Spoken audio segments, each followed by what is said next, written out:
अगर आपके घर में बेटी बहन है, उसकी शादी करने की उम्र हो चुकी है, तो कन्या विवाह अनुदान योजना का ऑनलाइन आवेदन कैसे कर सकते हैं घर बैठे हुए। अगर आपके घर में कोई बेटी बहन है, उसकी शादी करने की उम्र हो चुकी है, तो अब आपको गवर्नमेंट आपको देती है जो कि 51,000 रुपये राशि आपको, जो कि सीधे बैंक अकाउंट में, जो कि इसका लाभ आप डायरेक्टली ले सकते हैं ऑनलाइन के माध्यम से कन्या विवाह अनुदान योजना के तहत। पहले क्या होता था कि हमें ऑफलाइन जो कि फॉर्म को फिलअप करना पड़ता था, इसमें बहुत सारे में परेशानी होता था, और उसमें बहुत सारे लोगों की होता था और बहुत सारे लोगों की छूट जाता था, फॉर्म इधर से उधर हो जाती थी। बट अब इसके लिए सरकार ने अब इसे ऑनलाइन आवेदन कर दिया है कि आप अगर कहीं भी हैं और अपने बेटी या बहन के या किसी के भी शादी कर रहे हैं, और उसके लिए अगर कन्या विवाह अनुदान योजना का राशि आप प्राप्त करना चाहते हैं, तो ऑनलाइन आवेदन करके आप प्राप्त कर सकते हैं। इसके लिए आपको 51,000 रुपये जो कि सरकार की तरफ से आपको दी जाती है, प्रक्रिया बताऊंगा, और हम मोबाइल से ही आपको जो कि ऑनलाइन आवेदन करके दिखाऊंगा। और मैं अपना खुद का जो कि कन्या विवाह अनुदान योजना का लाभ मैं लेना चाहता हूं। तो उसके लिए आपको क्या करना होगा, पहले नंबर तो आपको वेबसाइट पर आ जाना है। हम डायरेक्टली आ गए, स्क्रीन पर देख सकते हैं बिहार अनुदान योजना 2022 ऑनलाइन आवेदन इसको करना है। चलिए हम और नीचे आते हैं, देख सकते हैं कन्या विवाह अनुदान योजना का शुभारंभ उत्तर प्रदेश सरकार द्वारा दिया गया है। इस योजना के अंतर्गत राज्य सरकार द्वारा गरीब परिवार की बेटियों को 20,000 की आर्थिक सहायता प्रदान की जाती है। इस योजना के अंतर्गत केवल अनुसूचित जनजाति जनसंख्यक वर्ग, अन्य पिछड़ा वर्ग के बस सामान्य वर्ग की बेटियों को शामिल किया गया है। दोस्तों, इस आर्टिकल में मैं आपको यूपी कन्या विभाग अनुदान योजना के तहत ऑनलाइन आवेदन करने का पूरा प्रोसेस बताने वाला हूं। साथ ही यह भी मैं बताने वाला हूं कि इस योजना के तहत आवेदन करने के लिए आपकी पात्रता क्या रहेगी और कौन कौन से दस्तावेज आपके लगेंगे। मैं आपको बताऊंगी कि जैसे देखिए, ये जो 20,000 रुपये बता रहा है, तो 20,000 रुपये इसलिए है कि जैसे जिस तरह से आपका जिस कास्ट में आते हैं, जिस आप जाति में आते हैं, उस अनुसार से ये पैसा रखा गया है। तो चलिए अब हम और आगे जान लेते हैं क्या क्या हमारी दस्तावेज लगेगी। देख सकते हैं दस्तावेज में आपको क्या क्या देना होगा। पहले नंबर तो आपको आधार कार्ड अवेलेबल होना चाहिए, सभी के पास आधार कार्ड होते हैं। आधार कार्ड, आवेदन का फोटो चाहिए, आवेदन के पहचान पत्र का प्रमाण पत्र चाहिए, यानी उनका कुछ पहचान पत्र चाहिए। आधार कार्ड तो चाहिए, एक और पहचान पत्र उनको चाहिए। पुत्री का फोटो चाहिए, जिनका शादी करना है लड़की का, उसका फोटो चाहिए।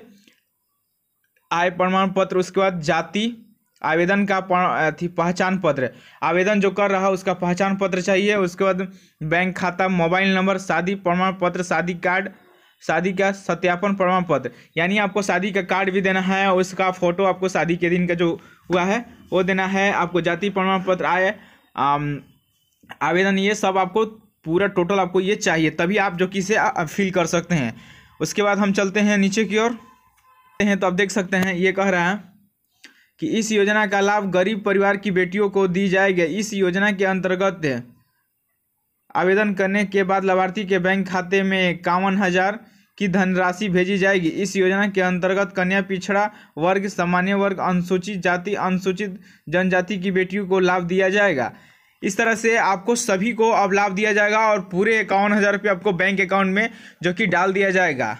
इस तरह से आवेदन करने के लिए आपको क्या चाहिए, दस्तावेज भी, यहाँ भी आपको एक और दस्तावेज जो कि इससे अभी गुजरना है, आवेदन का विवरण देखिए।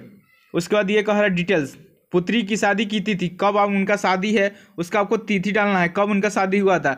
जन्मपत्र आपको देना होगा, शादी या ग्रामीण क्षेत्र में हुआ, यानी शहर में हुआ है कि शहर में हुआ है या गांव में हुआ है, वो आपको यहाँ बताना है कि हम शहर में किए हैं कि जो कि गांव में किए हैं। तहसील आपको देना है, आवेदन का फोटो अपलोड करना होगा, पुत्री का फोटो अपलोड करना होगा, आवेदन का नाम, पुत्री का नाम, यानी जो लड़का शादी कर रहा है उसका नाम चाहिए, और लड़की का नाम चाहिए, पुत्री का धर्म कौन, यानी जाति कौन है, मतलब धर्म कौन है, हिंदू है या मुसलमान है, जाति उनका देना होगा। जाति प्रमाण पत्र संख्या, उनका संख्या जो उनकी जाति निवास होता है ना, उसका एक अथी होता है, सर्टिफिकेट नंबर आपको देना होगा। पहचान पत्र की बेटियों का अपलोड करें, आवेदन की पिता पति, या उसके बाद आवेदन का लिंक स्त्री या पुरुष, पुत्री के पिता का नाम आपको देना होगा।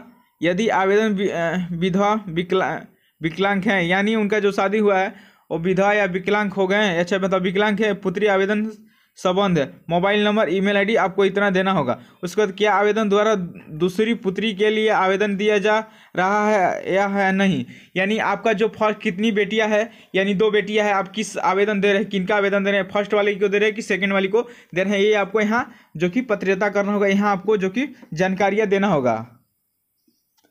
का पूरा पता, पुत्री की जन्म तिथि, पुत्री की आयु, पुत्री का उम्र सत्यापित करने का प्रमाण पत्र, शादी का सत्यापन प्रमाण पत्र, वर्ग की आयु, शादी के प्रमाण पत्र, शादी कार्ड का फोटो अपलोड करना होगा। ये सारे चीज़ आपको जो कि पहले से तैयार करके रखना होगा, ताकि इस डॉक्यूमेंट की आपकी सारे को ज़रूरत पड़ेगी, तभी आपको ये फाइनली आपको बैंक अकाउंट में पैसा आएगा, जो कि आप जो कि इसका ले सकते हैं कन्या विभाग अनुदान योजना का सहायता है। तो उसके बाद आपको क्या करना होगा, वार्षिक आय के विवरण, तहसील द्वारा निर्गत वार्षिक आय, आपका कितना आय आता है, आय का प्रमाण पत्र संख्या, आय प्रमाण पत्र की फोटो कॉपी को अपलोड करें। बैंक विवरण, आपका बैंक का नाम डालना होगा, बैंक संख्या, IFSC कोड, बैंक खाता संख्या, बैंक पासबुक की फोटो कॉपी अपलोड करें। आवेदन फॉर्म में दी गई सभी जानकारियों को भरने के बाद आपको सिर्फ वाले ऑप्शन पर क्लिक करें। उसके बाद यहाँ आते हैं तो आपको ये वेबसाइट मिल जाती है, इस वेबसाइट वाले पर क्लिक कर देना होगा। तो चलिए हम यहाँ से क्लिक कर देते हैं। उसके बाद जैसे हम क्लिक करते हैं तो अब यहाँ हम आ जाते हैं। आने के बाद अब यहाँ आपको कास्ट बाई कास्ट जो कि दिया है, आप किस कास्ट में आते हैं, देखिए अन्य पंजीकरण नया आवेदन करने हेतु नीचे क्लिक करें। यानी देखिए अब ये कह रहे हैं 3 आपको यहाँ आवेदन करने की मिल जाती है। पहला नंबर आपको मिल जाती है अनुसूचित जनजाति वर्ग आवेदन, अन्य पिछड़ा वर्ग श्रेणी आवेदन, अल्पसंख्या वर्ग की श्रेणी आवेदन। तो हम क्या करेंगे, अन्य पिछड़ा वर्ग पर क्लिक कर देंगे। अब जिसे हम क्लिक करते हैं तो अब यहाँ से हमारा फॉर्म खुल कर आ जाएगा और इसको आपको बढ़िया से आवेदन करना होगा।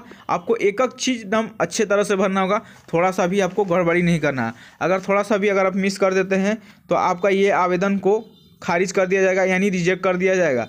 उसके बाद पुत्री का तिथि आपको यहाँ डालना होगा। तो चलिए हम तिथि डाल देते हैं। उसके बाद यहाँ चयन करना होगा शादी, ये देखिए यहाँ शहरी क्षेत्र में या ग्रामीण क्षेत्र में, तो शहरी क्षेत्र में हम मारते हैं।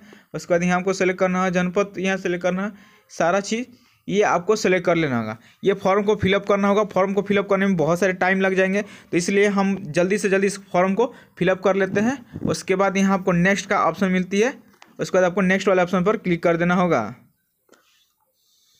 हमने सारा चीज़ फिल कर लिया, देख सकते हैं। कैप्चा ऑप्शन फिल करने के बाद यहाँ हमको नेक्स्ट का ऑप्शन मिलती है, तो हम नेक्स्ट वाले ऑप्शन पर फाइनली क्लिक कर देंगे। तो चलिए हम क्लिक कर देते हैं। देखिए पासवर्ड हमने वहाँ जो क्रिएट किया था, उसके बाद यहाँ डालकर आपको यहाँ लॉगिन पर क्लिक कर देना होगा। जिस लॉगिन पर क्लिक करते हैं तो आपको फाइनली सबमिट पर आपका हो जाएगा। इस तरह से आपका आवेदन स्लिप निकलेगा, आपको उसको रख लेना है। उसके बाद आपका ये 1 से 1.5 महीना में आपका ये पैसा आपको बैंक अकाउंट में आ जाती है। तो हमारी दी जानकारी अगर अच्छी लगे तो ज़्यादा से ज़्यादा लाइक कीजिए, शेयर कीजिए, सब्सक्राइब कीजिए। फिर मिलते हैं नेक्स्ट वीडियो में।